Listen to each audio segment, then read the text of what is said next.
Hi everyone, it's Marisa from BumblebeeApothecary.com, and today I'm going to bring you along while I make liquid tallow soap.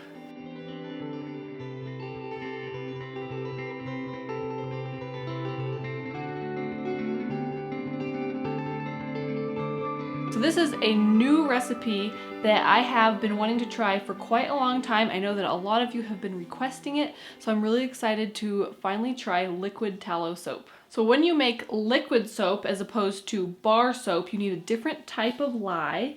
You need potassium hydroxide, and I will have all of the supplies that I use linked in the description box down below in case you want to find them and make this yourself. So this is going to be the type of lye that we're going to be using that will make it liquid. Another important ingredient is going to be glycerin. And then besides those changes, I'm going to stick with my favorite soap making oils, which for me are going to be olive oil, coconut oil, and of course grass-fed tallow. I also have my safety gear, eye protection, rubber gloves, and water nearby in case I need to quickly clean up any type of a spill so that it doesn't create a burn.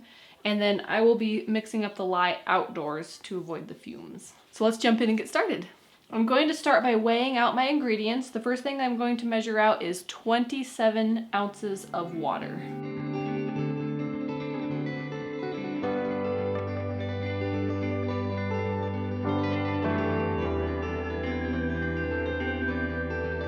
Next, I'm going to measure out 9 ounces of my potassium hydroxide lye. And this is a question that comes up a lot around soap making, and that is, why are we using such a dangerous chemical to make soap? Well, it's very caustic is what it is. It will burn very easily because it's extremely alkaline. But in the finished soap, just like in bars of soap, same thing with liquid soap, there is no finished lye. You need the lye to convert the oils into soap. And once that conversion has been made, there's no more lye left.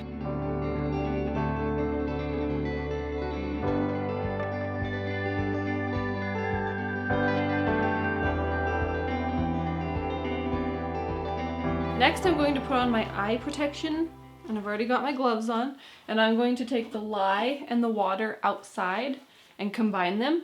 And remember, in soap making, it's very important which order you combine these. You always want to add the lye to the water, not the other way around, or you'll create an explosion. So you can remember it by the snow falls onto the lake. So you pour the lye into the water always. So I'm going to go combine these outside, and I'll be right back. The next thing that I'm going to do is to weigh out my oils. I'm going to start with 8 ounces of tallow. And as I measure these, I'm just going to add them to my crock pot, which I've turned to high so that it's nice and hot, and we'll be able to melt the solid oils.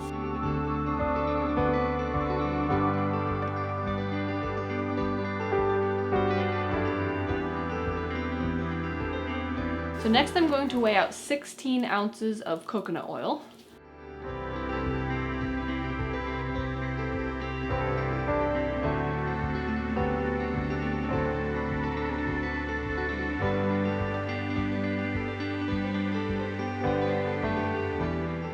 Next, I'm going to add 18 ounces of olive oil.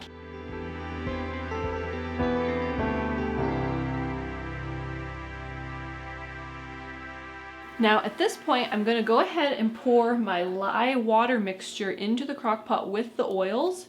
And unlike when you're making bar soap where you need to let the lye cool down for 10 minutes before you add it and have the things be the same temperature, we don't have to do that this time. Having the lye water still on the warm side is actually going to be helpful because the oils need to be nice and warm and melted anyway.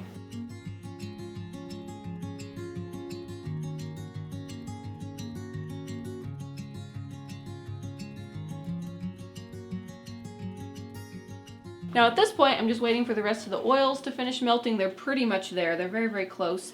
And at that point, we're going to stick blend to start emulsifying everything. All right, now all of the oils are melted, everything's liquid, and it's time to stick blend to bring it to trace. Now again, this is a little bit different from when you're blending to bring the mixture to trace for bar soap. It takes longer. Heat helps, so I'm keeping the crock pot on high. So I'm going to start by blending for 10 minutes. If we're still not at trace, then I'm going to leave it for a little bit, come back, try 10 minutes again.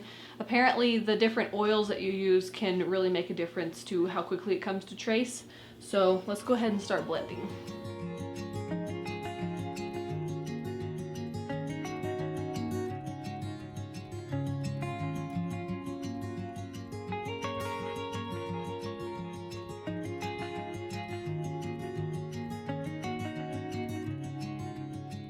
So remember trace, which, I don't know, maybe the addition of tallow makes a really big difference here because it looks like we're already there. So if you remember, trace is when you can dip it and pour it on itself and you can see where you've poured it on itself. I think we are there. So that did not take very long, probably because of the tallow. Let's also talk for a second about different oils in liquid soap. So when people are making liquid soap like this, they usually like it to be clear. And so they tend to use oils like olive oil, coconut oil, castor oil, rice bran oil, things like that are going to definitely be clear. Tallow is probably not one of those oils, and so this is probably not going to end up being clear, but for me, that's okay. I don't really mind whether it's clear or not. I just love being able to make something different with tallow, a liquid soap. So just wanted to throw that out there, but yeah, we're already at trace. So now what I'm going to do is add the lid, keep the heat on high, and then I'm going to set the timer for 30 minutes. We're going to let this cook for 30 minutes. As far as the recipe and all of that, the measurements and everything, the written recipe, I will have that on my website, bumblebeeapothecary.com, as soon as I can. So you can head on over and print that out so you can make it easily. Okay, now the 30 minutes is up, and during the cook time, it actually foamed up, it bubbled up quite a lot. I ended up turning it down to medium so that it wouldn't bubble too much, and so that's something to keep track of if you maybe need to reduce the heat. But the next thing that I'm going to do is stir it really well, and then I'm going to let it sit again for an hour.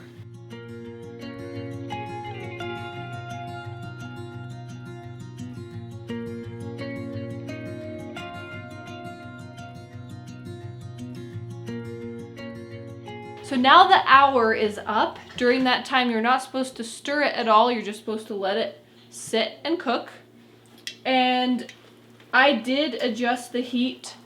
I turned it to low because otherwise it was going to threaten to overflow. So that's something to watch. I did turn it back up to high now, and it seems to be doing okay. So what we want to watch for during this time is for the soap to become mostly translucent.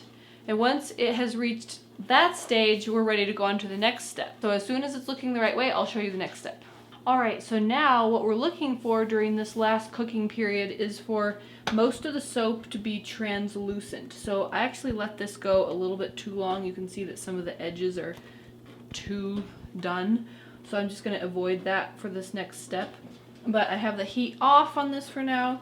And the next thing that I'm going to do is bring some water to a boil and then also measure out some glycerin. So I'm going to measure out 62.4 ounces of water.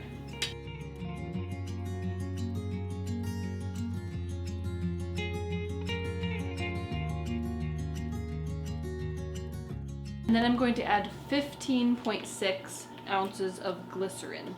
I just have liquid vegetable glycerin for this.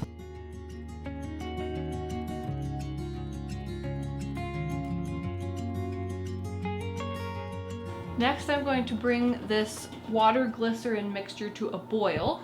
It is important what type of a pot that you use for this.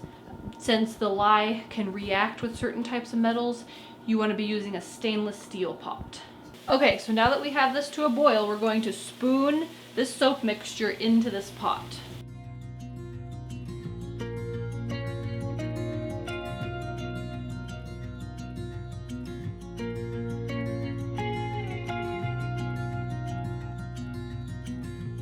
Okay, I went ahead and turned off the heat partway through because I was afraid it was going to be too much and going to bubble over.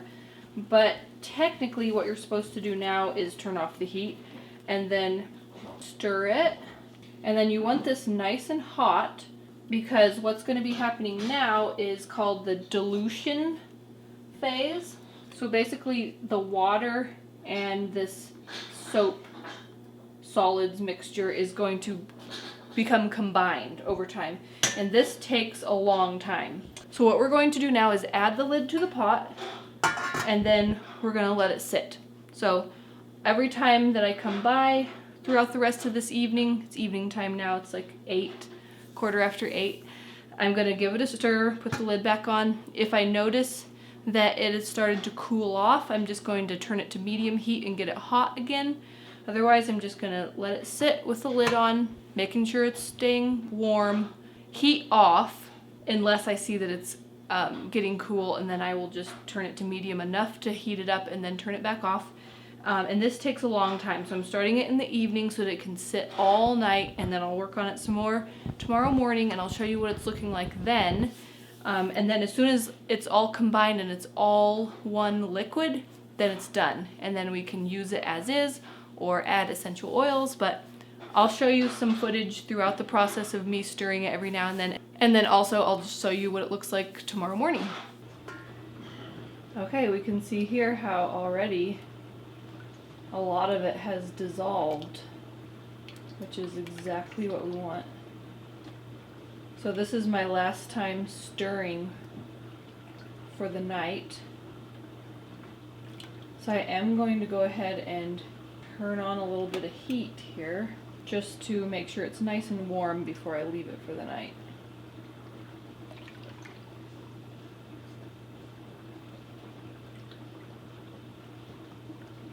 And then once I know that it's nice and hot again, I'll turn the heat off, put the lid on it, and then let it sit all night. We'll check on it in the morning. Okay, this is what it looks like after it has sat all night. So you can see that it is getting dissolved, but it's not hot anymore, so we need to obviously add some more heat back to it. So turning it on medium heat, I'm just going to get it hot again. And then throughout the rest of the day here, I'm just going to keep checking on it, stirring it whenever I walk by, and making sure that it stays hot so that it can finish this dilution process.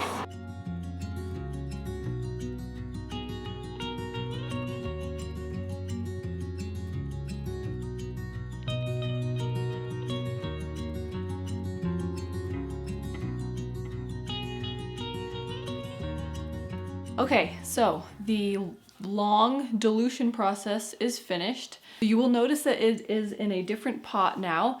I turned the heat on to heat it up, walked away and forgot, and it ended up bubbling up and kind of boiling over. So yeah, don't do what I did. If you turn the heat up to warm it up, stay there. So yes, big cleanup, big disaster. But anyway, all that to say, we are finished. So at this point you can leave it as unscented liquid soap, or you can add essential oils. One thing to keep in mind is that just like with bar soap, different essential oils can interact with the soap ingredients differently and can change the look of it and different things. So before adding essential oils that you've never tested before to the whole entire batch of liquid soap, the best idea is to take a smaller amount, add some, and see how it works, and then you could use that same essential oil for the large batch if you'd like, but just test a small amount first. So you can use this as a liquid soap, just as a more concentrated soap, or you can add it to a foaming dispenser. I really like these. I'll link, these down below along with all the other supplies that I am using here, and then use like this much soap in the bottom of there, the rest water, and then it's a nice foaming hand soap. So I hope that you enjoyed seeing that process of how to make liquid soap with tallow. It is quite a bit more of a lengthy process. I wouldn't say it's necessarily so much more work. It's a bit more work, but the time involved is a lot more. But it was really fun to try it and to just do the process and make liquid tallow soap, because a new project is always fun, right? So I hope that you enjoyed seeing it. I know that a lot of you have been asking for it, so I hope that you give it a try too and let me know how yours turns out. Check out that description box for links to where I buy all the ingredients. And then, like I said, as soon as I have the written recipe on my website, I will link that down below as well. Also check out that description box for links to free ebooks and other goodies. I have a DIY home remedy recipes ebook and natural beauty recipes and all kinds of good stuff. If you did like this video, give it a thumbs up, share it with anybody else that you think would find it interesting or helpful, and if you're new to my channel, please hit that subscribe button. I get out new videos every week on nourishing recipes and natural living. Thanks so much for watching. See you next time. Bye.